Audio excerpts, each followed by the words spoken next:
What's up guys, you're watching the Seed Show, and if you're new in my channel, don't forget to subscribe. And today our topic is PlayStation 4 error, and the error is SU-35931-1 system software update that is partly corrupted. System software data is corrupted. So I'm just going to share my screen on my left side, and here we are at the screen. Here we go to settings here, and simply you must go to the system software update. If needs to update, you must update a DNS server. Sometimes you get this problem, you must fix your DNS also. And here we go, the system software update. If you need to update, you simply just update. If not going to update, you must go to the settings and network. If it's not working, you get try to failed.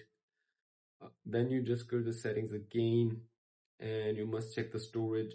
You don't have enough storage. Maybe if you don't have, then you just make a storage first and then try to update. And sometimes you're having a corrupted file, that's why it's going to happen. You just turn off your PlayStation 4, go to the safe mode. There's a rebuild database, clear cache. You just simply rebuild the database. After rebuilding database, your corrupted file will be deleted.